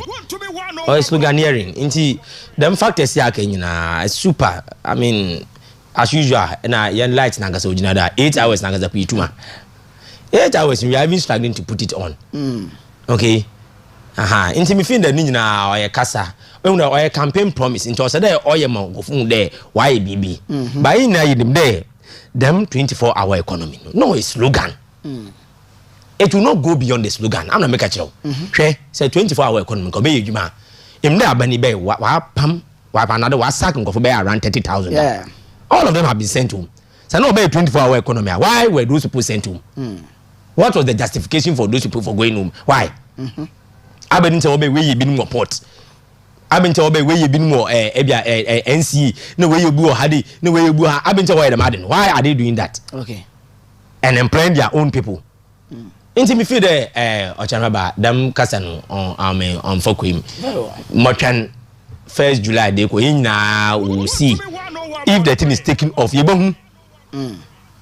that okay? Into on ya there. I mean, metina de me hopeful. Dabi. Minimum there. John Mahama or the Bayer politics and Wabi status quo necessary. He's saying very well. Bibians is not to Mr. Okay. Damadenu when you put in those factors to stimulate them demands now. Oh no, Obama, the minimum why come. But I'm for the minimum go as a Bible launch 24-hour economy. Never hidden. Okay, Martin, may I say some 24 minutes past the hour 8. Na MC Amonfa Yura Dominic Akrutinga Ayene, the Attorney General for the Republic of Ghana, Minister of Justice, Attorney General and Minister of Justice. Some of artworks are Yayedia Fanaho and Ra. There was a press conference one more a year and crying. A year Ministry of I think say IDS and ISD, Information Service Department, yes, ISD. One more a year. Now, but I say artworks need to be ready. Now they are to so concerning NSS National Service Scheme, ghost name CBA. It say Omana Shrisika 548 million through criminal enterprise operating at the National Service Authority. Now, ni now found some 12 suspect bia. Yen nearby and I say Ghana ni ba aye friend no Gifty Owari Mensah and we deputy CEO. Yes, on the mastermind bibia, on the mastermind bibia. Na until first we know say Ghana lost over 548 million Ghana cedis through criminal enterprise operating at the National Service Authority. Dominic Akrotinga Ayene ono Attorney General. But your next one, say Attorney General to charge Gifty Owari Mensah's husband, that is Peter Mensah, and 8 other NSS vendors over their alleged role in the ghost name scandal. Yes, it's Canada. No matter that deposit ama vendors been no more akwa this canoni again same be Attorney General Bobo so. But you do factors mame. Gifty Owari Mensah used NSS allowances to secure as collateral to secure 30 million Ghana cedis loan from ADB. It is a case of farmer NSS staff no and I say NSS personnel no and yes what they call collateral or they equisia or energy bosia 30 million Ghana cedis free a year ADB Agricultural Development Bank. Na nipa 12 no mudini Mustafa Yusuf was former executive director. Gifty Owari Mensah former deputy executive director. Osei Esibe Enchill one former mayor KMA one also never NSA National Service Authority on penny pano wadano. Kweku Ahinijan former deputy executive director of for operations. Abraham Bismarck Gaze were a former internal auditor. Kweku Eje, an audit account officer. Idrisu Abubakar, former head of accounts. Stephen Kwabena Jemfi, former regional director for Kofodia. And Prince Awuku, district director. Jacob Yosen, management information services administrator in the northern region. And 2 additional unnamed suspects. Eka will be na womana no you dey actually sika 548 million Ghana cedis our NSS. But you enter video ni kakre bi mbra na imedi nkomo. Yera Dominic Akrotinga Ayene, Attorney General of the Republic of Ghana. But you enter there was no indication that block supply was a registered vendor. Within 2 service years, suspect Gifty Owari Mensah used a total of 9,934 host names to misappropriate the aforementioned funds. Investigation further established that after ADB transferred the funds into the account of the company, she subsequently transferred the funds into 4 different company accounts with the names of Amiapon, Scaffold, Ochi, and Aristo Logistics and Trading. It was further established that suspect Gifty is a director of Amiapon and Scaffold Company Limited belongs to suspect Abraham Gaze. That between 10 March 2023 and 24th May 2024, suspect Gifty transferred 22,925,518 Ghana cedis and 69 pesos to Amiapon. 1 million Ghana cedis to. There was no indication that block supply was a registered vendor. Within 2 service years, suspect Gifty Owari Mensah used a total of 9,934 host names to misappropriate the aforementioned funds. Investigation further established that after ADB transferred the funds into the account of the company, she subsequently transferred the funds into 4 different company accounts. Oh my Ghana, Greg. Dear Banyu. Okyeremaba. Yes sir. Mesre we nu say because anu bro so na o de achemi. Na you need to ntino. Yeah. That's in the time frame. Wonim. Yeah. Dominic Ayini teacher, he's a teacher of the law. Yeah. So him sir. Yeah. Na me was huge respect man. But you see when he descends into the gutters, so person be a politician. Yes, you be a politician nibi. Yes, you be a actually pa. Oh, but he said he's not being biased over the prosecutions. No, yana. Adia Ayini ya. Or say he denies the political bias in the oral prosecutions. He's not serious. Because some of your investigations. Oye pain nti make asem bia na me very careful. But also them ka. Look, this is a very serious office. For constitution now. only one ministry and an office pen or prescribe constitution, which is the Attorney General and the office of the Attorney General and Minister of Justice. Only pen or constitution. Want to me into a very serious office. I bet someone here says, okay, I bet someone here speculations. Oh, but also my investigations. I mean, go to court. They are waiting for legal prosecution. We'll get there. No, you see, until them some about catch I'm like me fair then. Which means I say go back campo where we investigate court straight up. He should get serious. Okay. He is the principal legal advisor of the president. Okay. Don Kayini is the first gentleman of the bar. Look, position okita no yenum kwafo bedi, dem position okroma o. I can't obeda someone. President Akufo-Addo. Marita Bua pay upon. Nancy share even Dami. Look at the people who have occupied this position. Ni Aiko Otu. People have occupied this position and have brought integrity to that particular office. Then what do we are? If somebody has committed a crime, as a gifty or the 30 million is it Ghana cedi? Yes. I could say I work with the loan. Loan near 30 million Ghana cedi. Correct. But the NSS for goes since 9,900. If you have the evidence, go to court.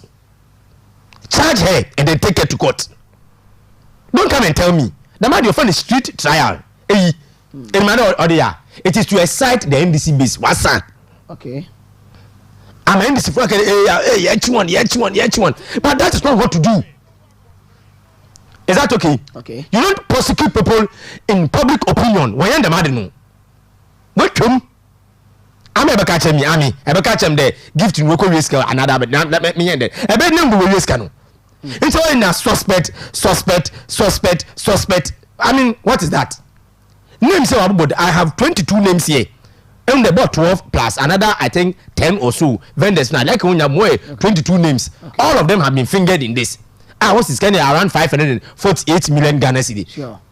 If these people have heard and you have evidence, charge them. Look, let's get serious in this country. Now, a certain Sagono Yados Ukruma. And I'm disappointed in Dom Kaini. Why? Bibia no run to media. That means Wamaka Chaman Obeden.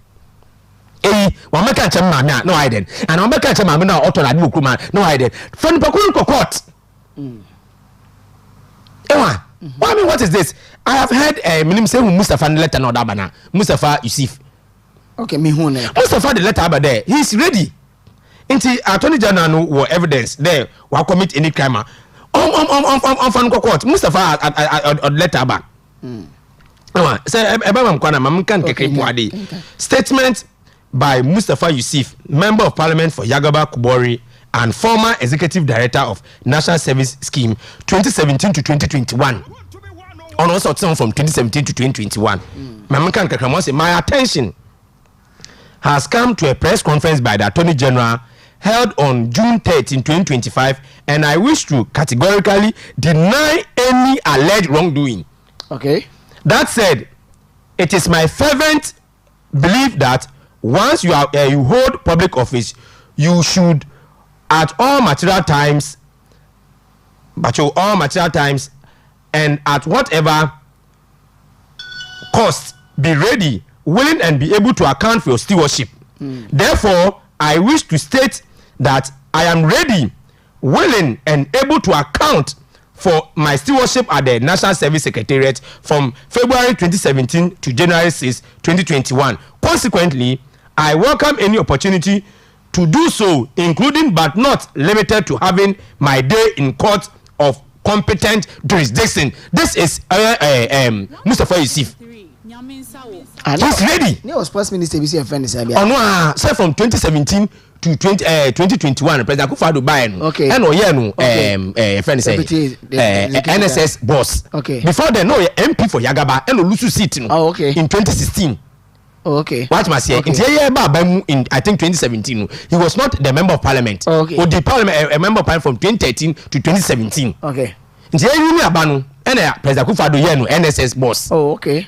Then he went back and won the seat again. Only seat no, and the President Akufo-Addo the sport minister. Oh, okay. That is and he's saying that he's ready, and that he has not engaged in any wrongdoing. You come and mention this man's name in public. There, Papa, no, I ban. another he is alleged to have committed a crime. You go court as a man no have you caused him damage or not? And then the man didn't want or public trial, another street trial. On Bobia or politics, and obey no yen. Don't total politics, together with his deputy. Why? Now I don't want to share between free. What I don't know. I do boy in the end of the same thing. You say a career says can be fair and this if one can some promo to cast mom and penny. I am saying that you see the Miss Lucy and watch about what my catcher as someone could be as someone attorney general over evidence, proper evidence. No, look, you go to court, you charge these people and then go to court to get judgment in your favor. But Greg, you should also know that there is court of public opinion. I will person or Magana for dia or be frasiano muntu person wotu. Isiano we any investigations, aka legal proceedings are and prosecutions are or be court. It's Ghana for the 18 year. Muntibi amasi court. Na se ko ba se ya sentence bi no me jail bi no mu a mo mbeka se bi na we dey started the banner ma persecuting him no instead of prosecution. Look, I am not accepting that. Public court agasa public area me in there some person me court make me alcohol. I don't need invitation to go to a court to go and listen to case ekoso. What's my say? Into the courtroom itself is a public place. Ye na enim. It is a don't kaini e won sem kan. You should go to court. Journalists will go there and cover it and come and tell us. It's in your kind of meeting. I mean, like many fear. This is the first time I told you every day he mounts the press boss and then start talking like me person you should me. And I'm saying I'll say me today. Answer I may go overboard because it is not good. And what they are guilty or I may say that why ye can one.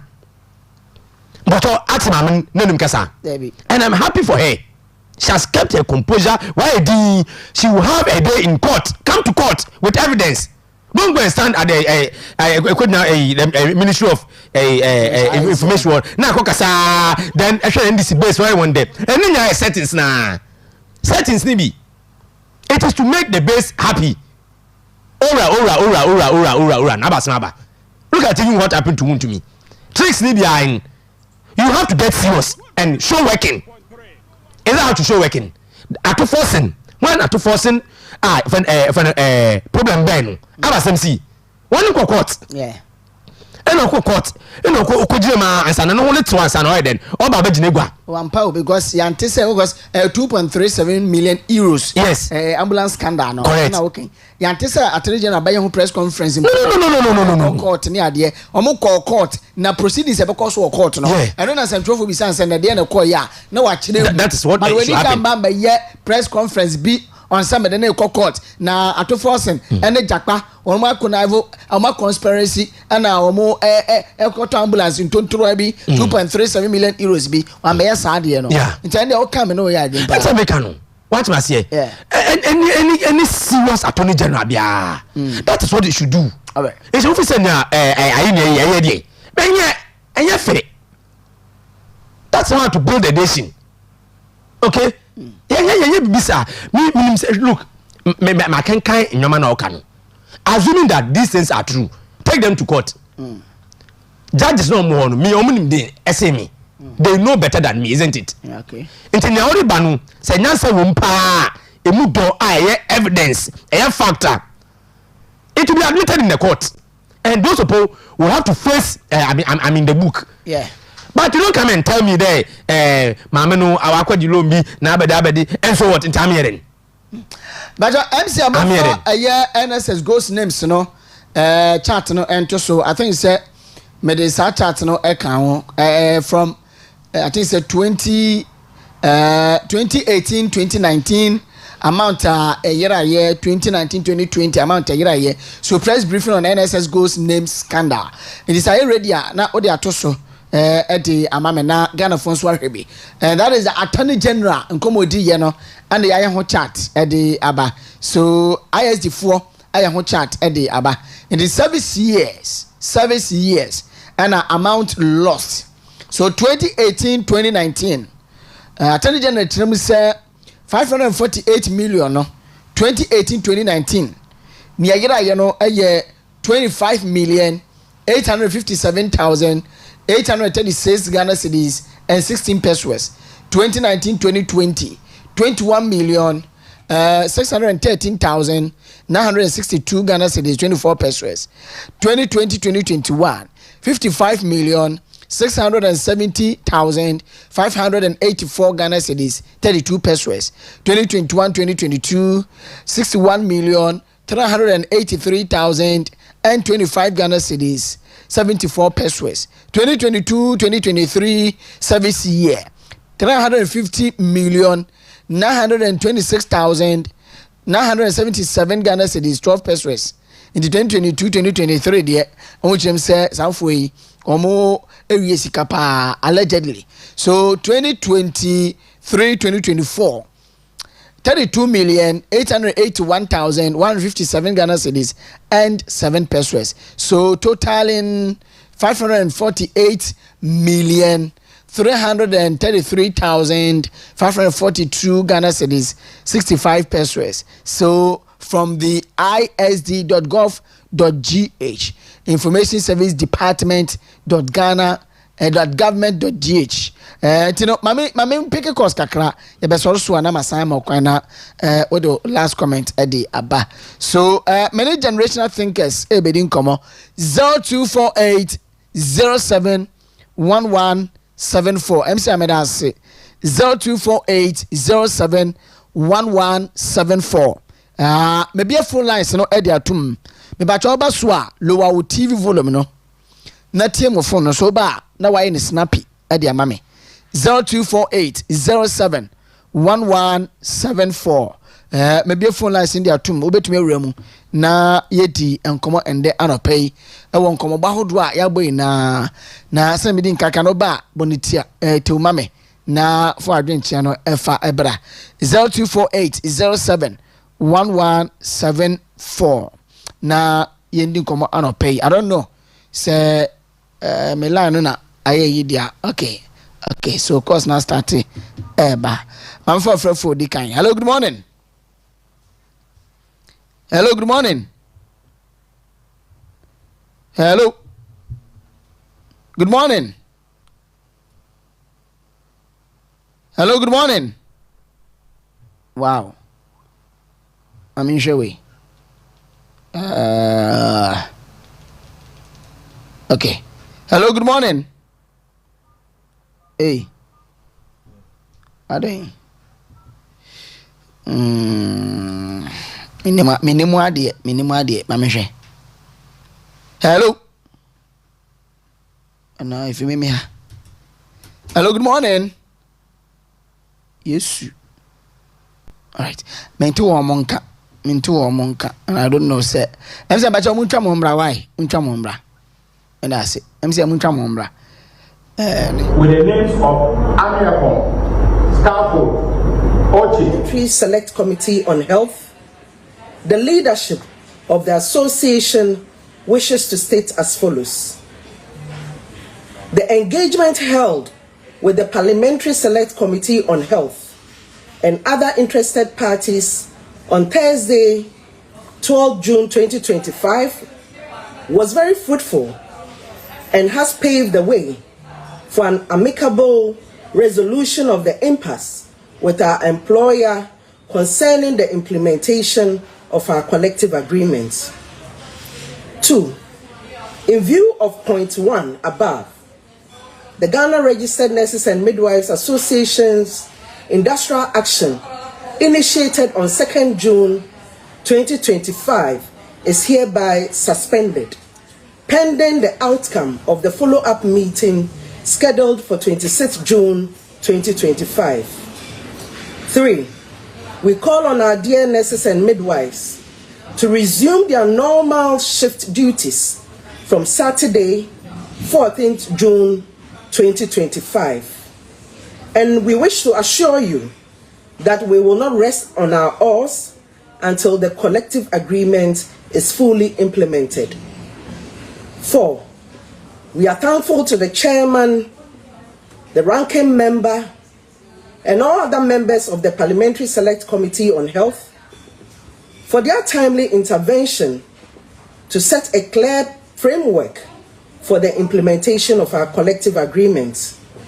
We are equally grateful to the nursing and midwifery fraternity, especially our GRNM members, for the deep sense of solidarity in adhering to the roadmap.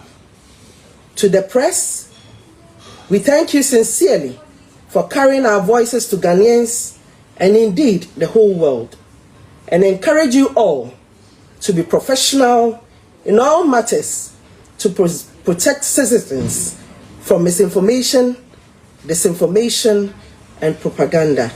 We thank you all for your attention.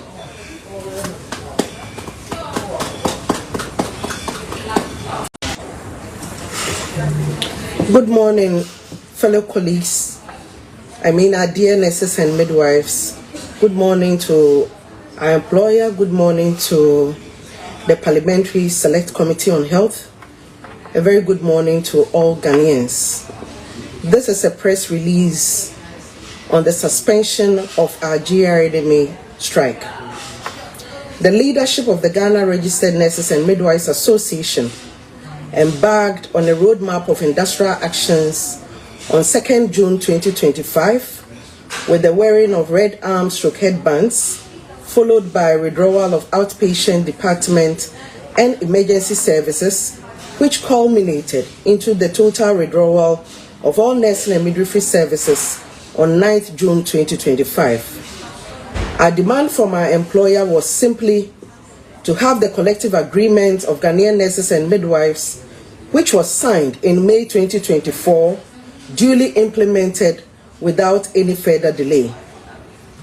Having monitored the misinformation, disinformation, and the propaganda that have surrounded our strike action, the leadership of the association would like to set some records straight on the following. 1. We are nurses and midwives, trained to provide essential health services to the Ghanaian population, and matters affecting us which are brought formally to the attention of the employer must be treated with the urgency it deserves and in good faith. 2. As nurses and midwives, we do not take delight in seeing our patients suffer. However, we cannot take good care of others when the system does not take good care of us. 3. The GRNMA is a non-partisan professional association and trade union, and the holder of the collective bargaining certificate covering all nurses and midwives in Ghana. In its 65 years of existence, the Ghana Registered Nurses and Midwives Association has never aligned with any political party in Ghana. Rather, it has worked with every government since 1960 in building a stronger and more resilient health system responsive to the health needs of Ghanaians, whilst at the same time we representing the interests of nurses and midwives in matters related to their welfare and general working conditions. Considering all that. Very well. Wait a moment, na eja. Mfidie ho adwuma ntino. Ye bere no so kwenti. Man pick a few calls. Me pa mo chewa few calls.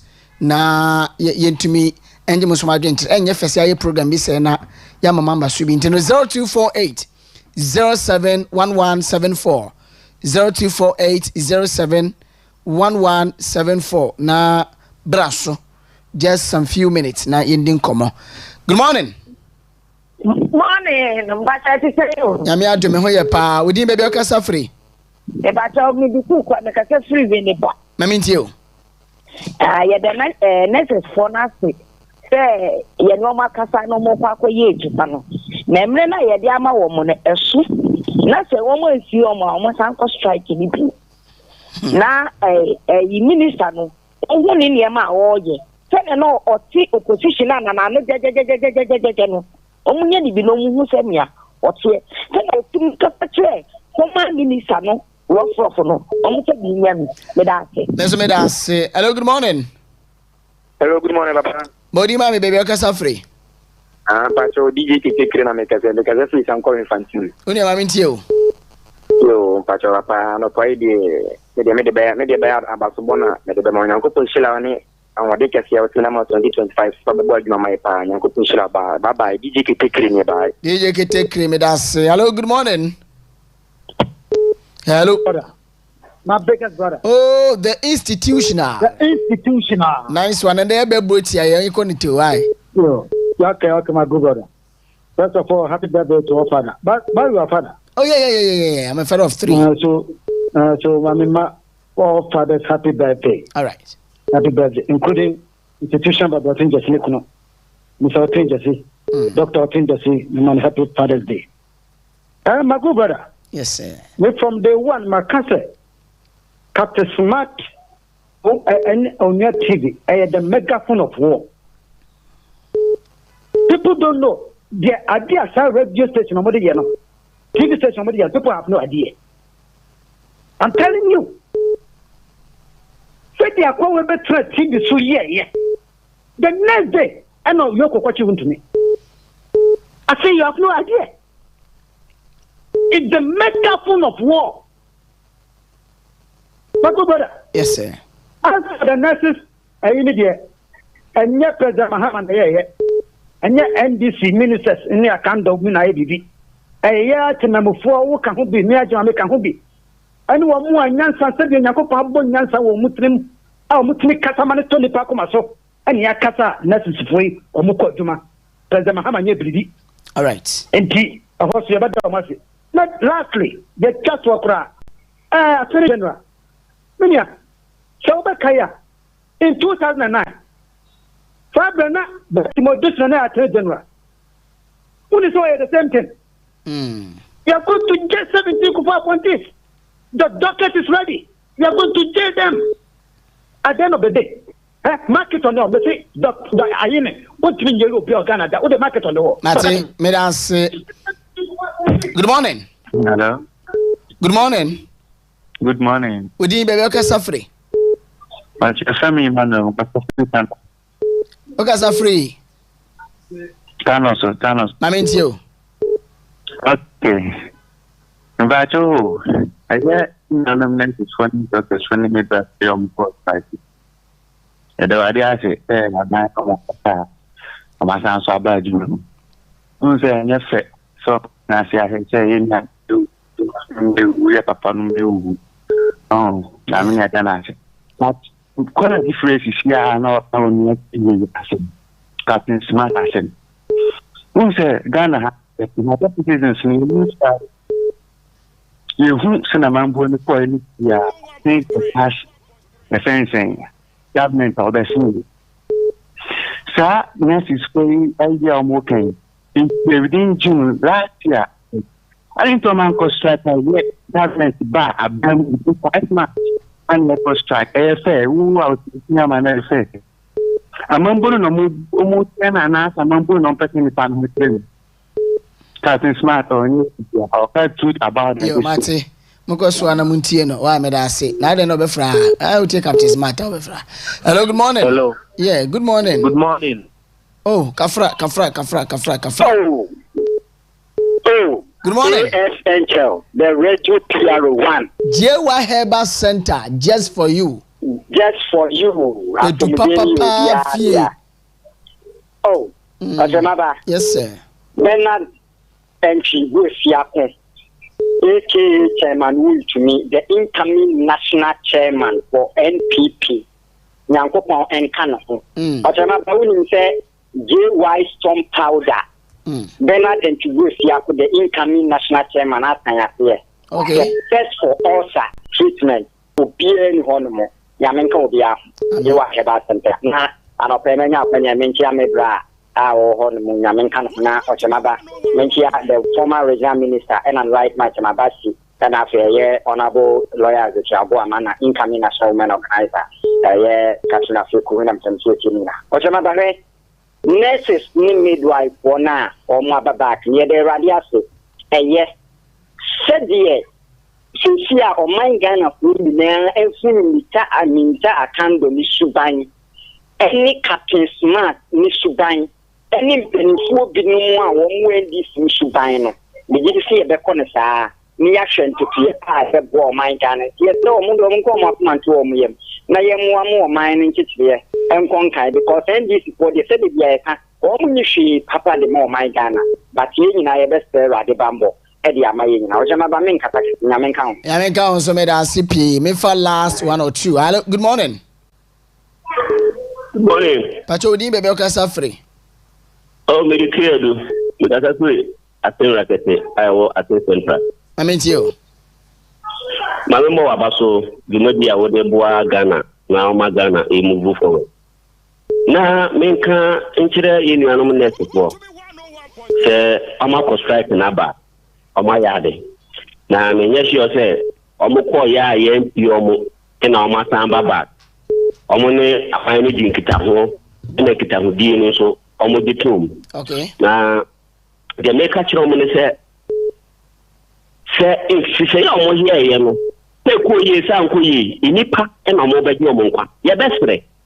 De me bia bia wo sa mo di e be boa Ghana ko timamu ko e ma omo so enya omo pomodin no ye besre. Enye se sika no ana se etiti ya ye kwa mo no emma ye nti omo betete so. Ni bia meka obekọ hospitals ni bi yete aduro we ni ha ala seta mo kura bedu. Okay, eno de enye basis why eno ntumi fa nyina so enkasem nia aba no so no omu hia no fa ma wo mo eno na hia sese a so okotete aduro so ni ade ne de eno no onni hobby why me da se Greg yenwie Chamba nti ye kwa no yedi nchia ana edija Ghana fo nyina especially I'm venture kasi pa ma chama untumi look me hunu 2 weeks ago no me yemshimi o anka na me boa o share ready na was all dragging in I know I got very worried but subsequently we say chairman nyame adom ne ho ye nti mama nchia ne nde na ne hopes say nyame adom obetumi ababeli di MPP no ye nyina bompa ya man say bia be kama mama nchia me mama Stella Siedu chia Derek Siedu Claudia Siedu any step na Siedu no bi o team bia na finally me kono nurses ni me da omu nyina ase na me hire omu nyina ase omu atwe anase omu atwe asensan for the meantime na me say aban ebehwe aye nia omu hwe no ebe ya momu na bibia toto yi kama me chi obibia ya da se anope ye do so no besia na me kasa asemu ansa na me wish okay so mama di kan wish happy Father's Day to all responsible fathers in the whole Ghana. Happy Father's Day to all responsible fathers like myself and like Greg and also a responsible father. What was I? 7. Wait. But say I dey a wish binum into no your father. Yes. Yaro, a responsible father. Some a responsible anyway father. Kenneth de menya sure so no cry there. Get crowd will be. And a DJ Black Foreign and a DJ Bone. Only responsible fathers. Na me wura untumi multimedia Western region and Penufonim. Na bara baba na kunedu abupra a responsible father. And Ogazi a responsible father. Osikeni Frimpon Manson Osi a responsible father. Ejano mo hwan na aka mamodi afacha me na afemani so asema na ma petition no megide say responsible fathers wo mu e na hwan biom asa ye na ya bobedi e na Okyeremaba metie me so me responsible father. So happy Father's Day to all fathers who are responsible na na me adom Okyeremaba Father's Day me dem papa di ofrim do wo me efrim but wo mu a mehwem menyinim wo mu esa wo mu bibia na wo mu ye ejano mu no. Happy Father's Day to them all. Maminchia na me woshe Honorable Abdul Majid Idris Nasa Majid Dokurugu. Memano a happy Father's Day. Great Ekma, Municipal Chief Executive MC. Yero Majid Dokurugu ebo eduma pa. Media me nimpa dada. Regardless of maybe a political party crony media one make sure me nimpa dada. And Majid ba ye for the past 5 months, 6 months. Eduma wo bono. Minia. Hey, Majid fantastic MC. Majid a fantastic MC. And that's the reason why Tiano or person beko a year and Brashebe Jimfiano. Nakanka a fair constituency, best just a minute. Majid a fantastic man. And they caterpillars are who do CC places. Bolle beer what a fear a Quesimity municipality biano. Umu yi bola nina. Bolle beer umu yi. Any akwan will lead to Krobia mu ewo afia Quesimity municipality no and also no umu dwini na so duba ya block roads bi ni ade umu dweso Majid Dokurugu MC for Ekma na wo bossa eduma no na gutters ahodo a storm drains ne so no o wasite o na ne other places ebetumi akose flood o tititi gutters bebre mu ewo eye under Ekma oba ye eduma de wo bobi pa megidi ese dia ne bra penny ana ne papa ye yerokodwa kwa ewie ye no ana no so to aso ntino Abdul Majid Idris Nasser honorable Majid Okurugu anopai mijina Western Diamond TV e video so ne untumi ready hot issues so memo amu ani ejuma wo ye Greg mameda ase o ka biribi nanka bomodin chia yura Daniel Mauli Agbesi pam Agbesi fantastic Nadmo deputy director regional Osami Kwahwehwe regional Osami Pebre Kwahwehwe no but Maminchia and he deserves this more. But still also here efia friends empoho fiance constituency secretary okita secretary any communication director nyina wo ni mia ni nyina wo what do communication director wo asa mem say no okita tu okay dem nti look chia Mauli Mami his appointment I think 2-3 weeks ago I check Accra. I was happy for him. Okay. I'm in Midmo okay. And I miss no could deserve even as the regional director. But when you're deputy now, I think that somebody who has worked very hard for the NDC. Mami Kwensi Bimbra why? Mami Kwensi Bimbra. It's Mami Tia Daniel Mauli Kofi Agbesi, deputy director. Nadmo region, Western region. No sanso eye empoho fiance constituency secretary NDC. Me mano awodapa. We cry Father's Day no. Me mano a happy Father's Day. Oye eja papa na the brand de man would deserve okra more than that. Intino Daniel Mauli Agbesi, ye friend Agbesi. Yamisha papa na sa di brano dinadini na mefrew na Kamal nso Kamal Din secondary NDC communications team member and also a STMA Nadmo director nti Kamal so mame mano awodapa ejanom awodapa happy Father's Day to him nti ende kwens ne bedo so pa eba meme obi why me da se pin me di Okyeremaba AS Enchill the radio PRO good morning.